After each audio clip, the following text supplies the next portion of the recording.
like voice guns. We'll start over. I'm really happy to see Arthur back on his feet. And Arthur doesn't control. Arthur takes responsibility. If we fall apart without him, and we know it. Really, I was so worried about you, and just glad you recovered. And usually Arthur and I kind of bounce things back and forth, but I'll bet you covered everything without me, huh? Pretty much. I want everyone here to know how really unfair this whole process has been to Leonard. And Leonard is a good guy. And I got to go to Kansas City, Missouri, to testify in one of his appeals. And since that time, I had a son murdered, and there was a trial, and this was in Hawaii. And at that trial, the strict court rules were followed. We were told, don't make a face, don't make a sound. If you drop one tear, if you make any groans or comments, you and your family are going to be thrown out. And it could cause the whole trial to be a mistrial. That's what we were told. Those are the court rules. But when I was in Kansas City, Missouri, at the appeal, the families of those agents were sitting in the front row, the whole families. And when I said, Leonard is a nice man, they went, ew. And you know, as I explained to them that he was always a hard-working, very responsible guy who had an 8-bay garage in Seattle when we met him, 4 for mechanics, 4 for auto body, and it was full of police cars. He had the Seattle Police Department contract. He was established. This wasn't some random jerk off the street that didn't have any business sense or people sense or business background. He was sharp. You know, I mean, he was sharp for anyone, and very well established. And any time an elder broke a fan belt, he'd just go fix it. You know, they need gas money to get back to Montana. He'd dig out the money if he had it. And that was the kind of a guy he was. He was there for the elders. And so when those elders back in South Dakota started getting hassled, their houses burned down and their cars torn up and people shot, they called for help and he went, because that was the kind of a guy he was. And, you know, as I was speaking about these things in court, there was just total drama from the peanut gallery. All of them, the wives and mothers and sisters and daughters were just sobbing and carrying on, and that should have done something. You know, our court system just went sideways.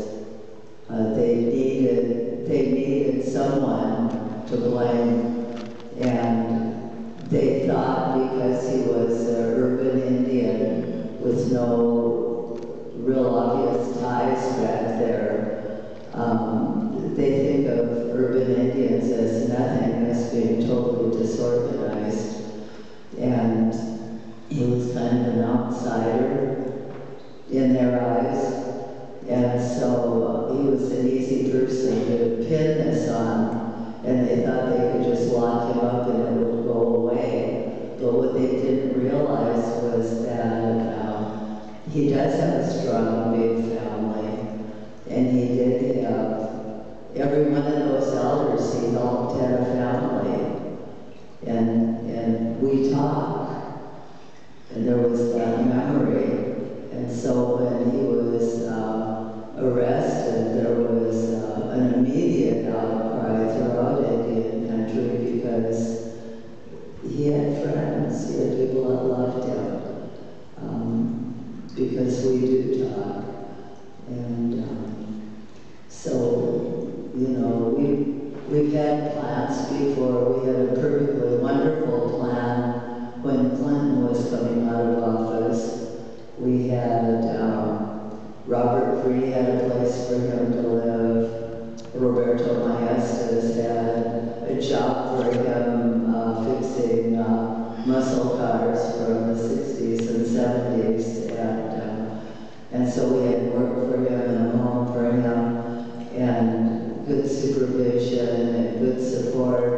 And that plan was all developed and turned in. And I really do think that the parole board used it for toilet paper because they didn't even have the courtesy to comment. And of course, Bill Clinton was so busy exonerating all of his crooked friends, he didn't even have time to think about Leonard. So anyway, we have our work cut out for us.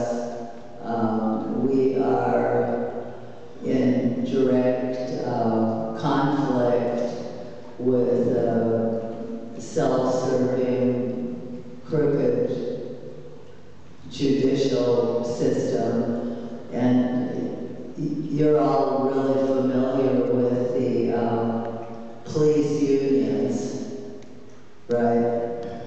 The police unions really run the town. If you don't think so, just have a conflict with any cop and you'll find out how very well organized they are.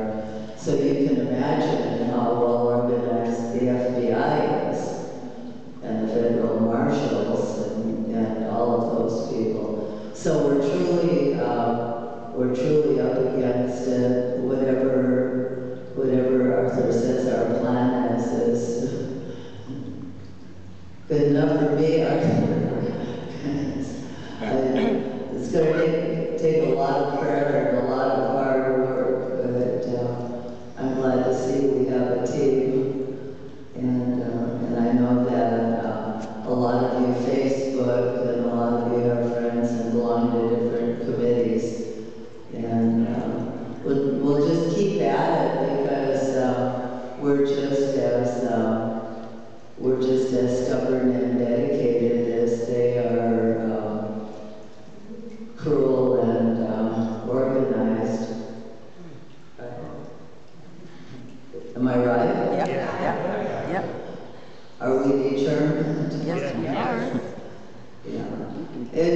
Leonard really needs to get out of there, and he's no risk, and that the whole process just is so evil.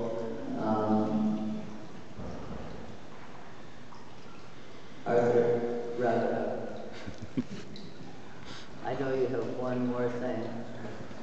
All I would say is please help us this time. I don't know how many more chances Leonard has, but we know that we have an opportunity right now. And we got to it ain't glamorous, writing letters and phone calls, but please, all of you, get your friends, neighbors, everybody. Let's get Leonard home, please. And we won't say now or never, because never is never going to come. We have kids that will keep this up. Leonard's going to be around